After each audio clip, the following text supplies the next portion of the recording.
Muchísimas gracias por adecuarte al tiempo. Mientras Quico Puigventós va abriendo su presentación, bueno, destacar lo complementario. Yo creo que habéis hecho un trabajo excelente previo a la conferencia. Mercedes nos ha hablado más del contexto regulatorio y legal que permite la innovación, la incorporación de novedades, mientras algunas soluciones, y te has basado más o has enfatizado más los contexto clínico en el cual se tiene que gestionar esa tecnología y esa innovación, ¿no? Quico Puigventós nos va a hablar, como sabéis, es farmacéutico, especialista en farmacia hospitalaria y uno de los fundadores del grupo Génesis de evaluación de nuevos medicamentos. Su conferencia se titula El farmacéutico hospitalario y su posicionamiento en la utilización de medicamentos hospitalarios. Cuando quieras, Quico. Bueno, nada, encantado de participar en este debate y por todos los participantes con vosotros y todos los que participáis también escuchándonos, ¿no? Muchos de los temas que voy a exponer pues ya se han presentado por parte de Mercedes y de Miguel Ángel. Cuando hablamos del acceso al medicamento, de los medicamentos hospitalarios, tener en cuenta, podemos clasificar o tener una pequeña revisión de cuál es la situación, ¿no? Los medicamentos en el hospital pues se emplean para los pacientes ingresados en el hospital, pero mayoritariamente, sobre todo en cuanto al impacto económico, es para pacientes ambulatorios, por los medicamentos de dispensación hospitalaria, que son para pacientes ambulantes o para pacientes externos, ¿no? Pacientes ambulantes nos referimos a los que se administran el medicamento en el hospital, como por ejemplo los oncológicos, que solo acuden pues, al hospital de día para su administración, pero la mayor parte pues, son pacientes ambulantes, ¿no?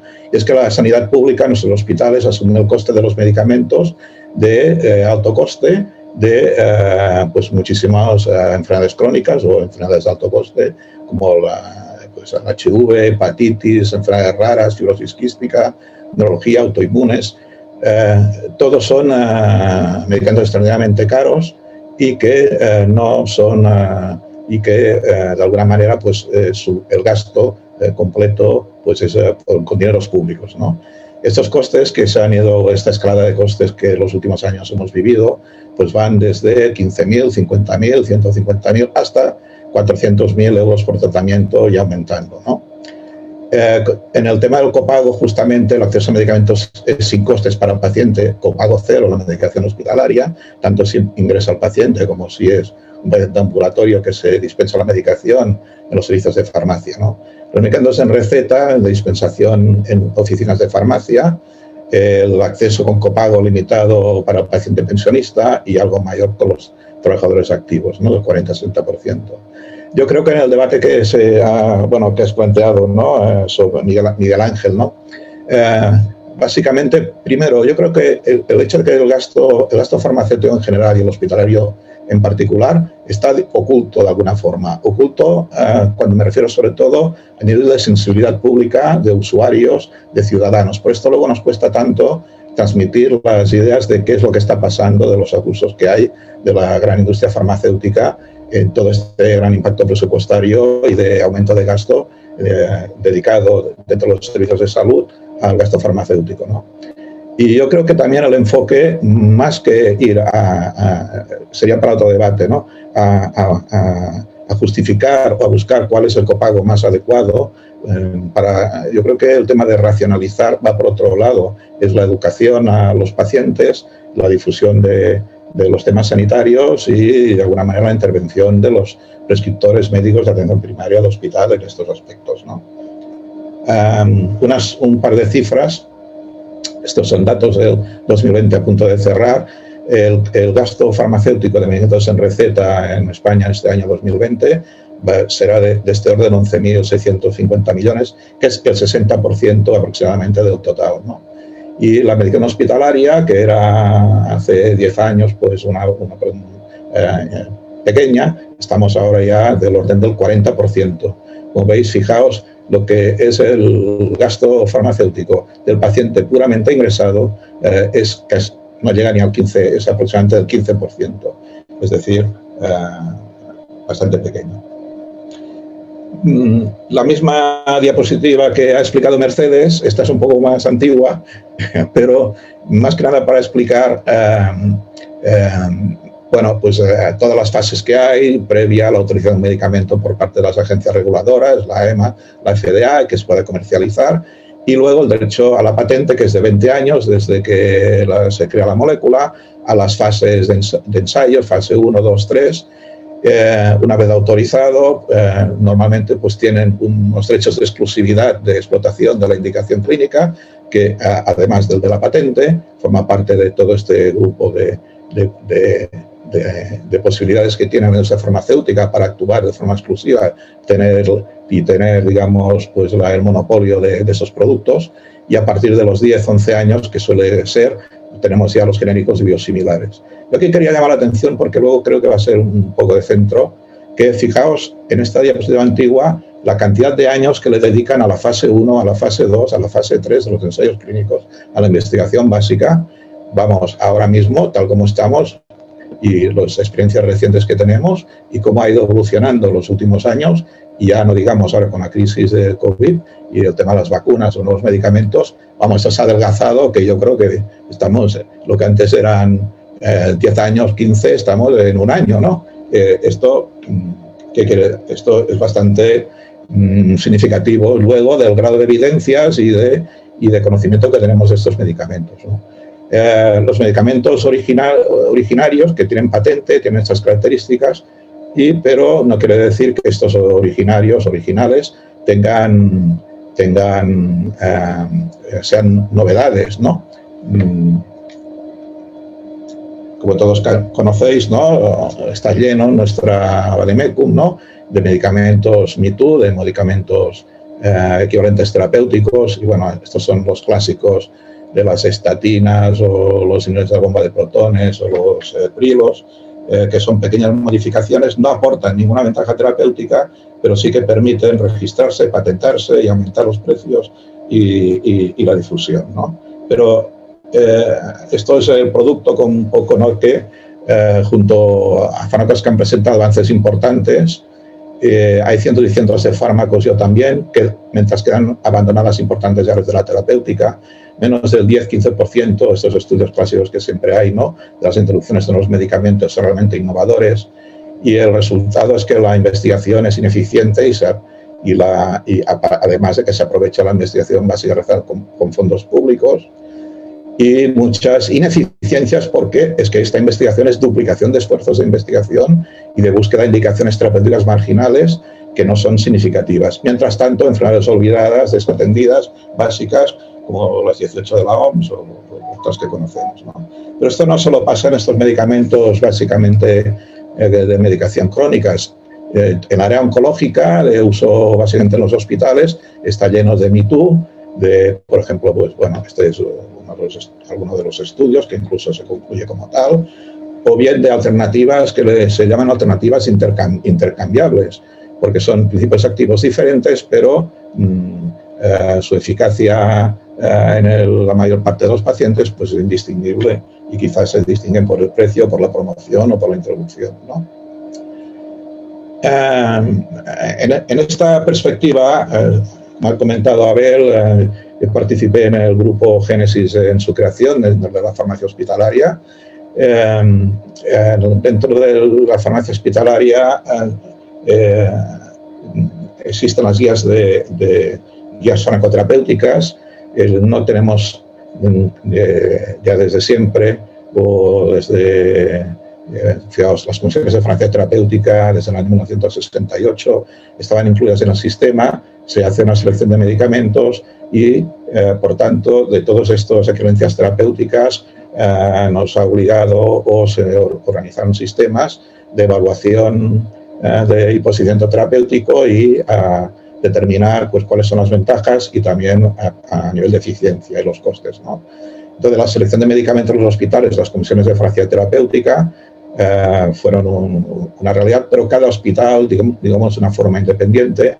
En el año 2005 se creó el grupo Génesis de colaborativo, en el cual avanzamos grandemente en una metodología de evaluación crítica de los nuevos medicamentos para definir su inclusión en el hospital, y su posicionamiento terapéutico en las guías clínicas. Y esto ha madurado durante estos 10-15 años una metodología en los cuales el punto de vista es diferente. Es decir, hay lo que llamamos la industria basada o la industria de la evidencia, ¿no? Digamos, muy sesgada, de exagerar pues, unos beneficios clínicos, etcétera, ¿no? Yo creo que se ha ido madurando y la metodología Génesis, bueno, que es el programa madre, que en este momento es de las últimas ediciones, en este momento, bueno, es una expresión de los resultados orientados a la evaluación. Con una metodología propia se ha avanzado, por ejemplo, en el tema de equivalencia terapéutica. Esto es muy importante. La mayoría de estudios, la interpretación de los ensayos clínicos, se va a buscar la diferencia a mejor del nuevo medicamento respecto al que se compara. El enfoque que le hemos dado es al revés. Vamos a ver si demostramos equivalencia terapéutica. Es decir, cuál es la diferencia relevante clínicamente como que podamos decir que un medicamento para una indicación es mejor que otro, ¿no?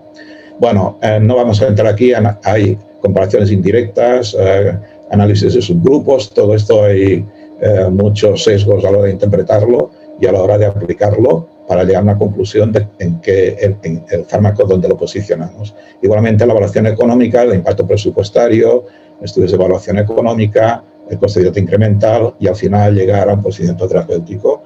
En el grupo Génesis, pues yo creo que ha sido bastante un referente, también no muy conocido fuera del ámbito hospitalario, pero sobre todo, bueno, se siguen produciendo, los informes tienen unas 40-50 páginas de la parte de eficacia, de evaluación, de evidencia, eficacia, seguridad, la parte económica, están colgados de la página web. Además hay posibilidades de alegaciones, la industria farmacéutica suele alegar, y lo que pasa es que llega un poco al clínico. Yo creo que es un aspecto sobre todo metodológico o descriptivo, ¿no? Y básicamente creo que se emplean en las comisiones de farmacoterapéutica de los hospitales y también en las autonómicas, que cada vez se han ido creando más y que van emitiendo pues, los informes y evaluaciones, ¿no?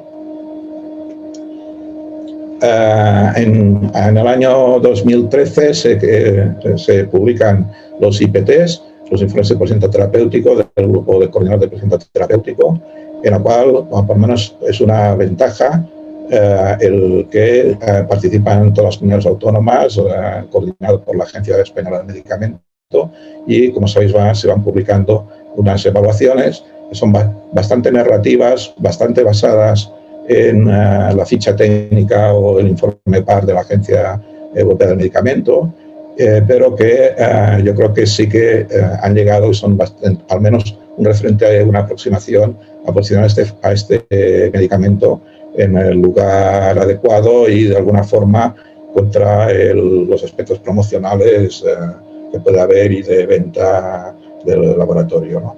Habéis comentado el tema de las sociedades científicas, las sociedades científicas y lo importante que es que participen y como autores de las guías clínicas.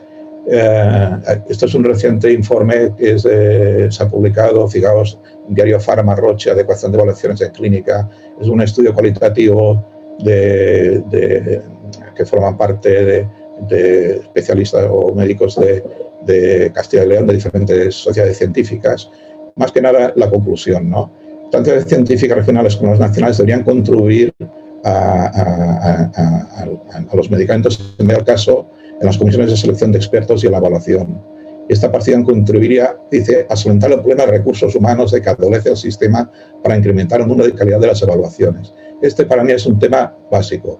Es decir, se reconoce que hay una falta de recursos humanos, de especialistas dentro del área de evaluación dentro del sistema público, tanto en los IPTs como, por ejemplo, el grupo Génesis, pues que ha sido por voluntarismo durante todos estos años, ¿no?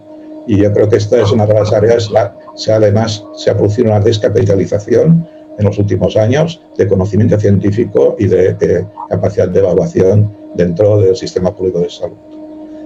Entonces, en estos momentos hay dos retos principales para el acceso a los medicamentos de los pacientes y para valorarlos, que es lo que comentaba al principio, las evidencias limitadas, eficacia y seguridad, porque en los últimos años pues, las agencias autorizan los medicamentos con aprobaciones aceleradas, con sistemas con medicamentos huérfanos, con facilidades, con pocos ensayos clínicos. Ahora ya no hay ensayos clínicos fase 3, muchos con fase 2, sin brazo control, y por tanto generan grandes incertidumbres a la hora de valorar y definir el lugar en terapéutica, ¿no? Bueno, este es un ejemplo, ¿no? Investigadores demuestran que de 93 nuevas indicaciones de medicamentos en cáncer para las cuales se otorgó una aprobación acelerada entre diciembre del 92 y año 2017, solo existían ensayos clínicos que confirmasen mejora la supervivencia y calidad de vida en un 20%. Por tanto, llegan con unas variables intermedias, con unas grandes incertidumbres, comprados muchas veces pues ni siquiera con brazos control, o a veces el brazo control no son adecuados. Esto dificulta grandemente. Y este es el panorama, yo creo, un poco actual, ¿no? Este es el fast track, ¿no?, de la EMA, ¿no? Es decir, hay un aumento en los últimos años de iniciativas regulatorias para facilitar la aprobación de los medicamentos. Incluso, bueno, hay contratos también de asesoramiento de las agencias europeas con los laboratorios farmacéuticos, de consultas, de vías adaptativas, de condiciones de aprobaciones condicionales, de excepcionales, etcétera, ¿no? Por tanto, cuando llega el fármaco para valorar, sean los IPTs, sea en cualquier agencia o génesis, o bien a la hora de definir el lugar en terapéutica y autorizar por parte de la Comisión Nacional de Precios, tanto el precio como qué indicación se financia o no, comisiones regionales o en las comisiones locales, en todas partes, pues un déficit, digamos, de evidencias y falta de conocimiento. Y esto, por otro, al mismo tiempo, facilita pues, la promoción y la información sesgada de alguna manera. O sea, va hacia cada vez más usos compasivos, usos poco documentados, ¿no? Y también se ha comentado, ¿no?, de Mercedes, no solamente son las indicaciones aprobadas en ficha técnica, sino que hay disponibilidad de medicamentos previo a su aprobación, ¿no? Y, por tanto, en condiciones diferentes a las autorizadas, en extranjeros, en investigación. Pero bueno, yo creo que ya la situación actual que se ha dado con la pandemia COVID, que es la utilización de medicamentos, que es que ni siquiera habían ensayos clínicos y una gran cantidad de medicamentos que se han estado empleando pues prácticamente sin pruebas, puede estar más o menos justificado y que luego pues se ha visto que la mayor parte de ellos pues no tenían una eficacia, ¿no? El tema del precio, también se ha comentado que esto se define a nivel de la Comisión Internacional de Precios, a nivel estatal, con una falta de transparencia y de método, pero que el precio del medicamento, además que la fijación de precios por parte de la Comisión Internacional de Precios, es un poco la clave, la más importante, y está regulada, luego pero al mismo tiempo hay negociaciones de precios a otros niveles, a nivel de comunidad autónoma, con centrales de compras o con condiciones especiales que se están dando, ¿no? O bien a nivel de los hospitales concretos. En todo caso, es la gran opacidad que tenemos en este tema, ¿no? ¿Cuál es el precio que realmente pues tiene un medicamento se ha adquirido de verdad? Porque lo único que es público es lo que se llama el precio industrial notificado, oficial del medicamento, que es público y tampoco a veces es fácil de encontrar, ¿no? Al mismo tiempo, la Comisión Nacional de Precios aprueba un máximo de un precio de financiación pública, que es confidencial, y porque es inferior al notificado, pero que no sabemos cuál es, también unas condiciones determinadas, un techo de gasto, unas condiciones, etcétera, ¿no? Y luego está el precio de adquisición real, que no es ni el notificado ni el de financiación, sino que se ha negociado a nivel autonómico o de los servicios de salud o a nivel de un hospital concreto. O sea, y esta yo creo que es... Tendrías que ir acabando ya las conclusiones. Pues, mira, la dejaré casi aquí. ¿Por qué pasa esto? en sistemas para asignar precio de un medicamento, lo que está pasando actualmente, basados en la patente, el monopolio, precios, la capacidad que hay del sistema de pagar, ¿no? Y estos son estos precios de cientos de miles, de 400.000, etcétera, que nos están apareciendo ahora. La propuesta que se hace y un poco el discurso dentro del sistema, digamos, de regulación, dentro de la Comisión Nacional de Precios y hacia dónde va, es pagar por el precio por valor, es decir, por estudios francoeconómicos, con los AVAX, etcétera, ¿no? Y el sistema de pago por resultados. Pero en todos los casos, en general, los precios son sobrevalorados y aquí es lo que nos encontramos. Y las propuestas basadas en costes, el coste plus, que es el coste de producción más investigación más beneficio, por aquí tenía que ir los precios razonables. Para acabar, pues nada, tenía unas diapositivas sobre el impacto de aumento espectacular del gasto en farmacia hospitalaria y de estos medicamentos que ahora estamos pues de 2 millones de euros por tratamiento, por ejemplo, ¿no? En casos concretos, y que esto es insostenible de todas, y que las alternativas, yo creo que empiezan a haber algunas propuestas por parte del Comité Asesor de Farmacia y en fin, de tener en cuenta cuáles son los precios de producción, como al menos que se conozcan, ¿no? Y de investigación. Pero, desde luego, estamos bastante lejos de esta cuestión, ¿no? Y yo creo que un poco la iniciativa de la ILP de medicamentos a un precio justo resume un poco cuáles serían las propuestas, ¿no? Que hay unas propuestas, requieren unas propuestas técnicas de análisis técnico para valorar cuál sería el precio justo o adecuado, pero sobre todo de unos cambios regulatorios y legislativos y un compromiso político, ¿no? Bueno, termino aquí porque habrá mucho debate, supongo. Gracias.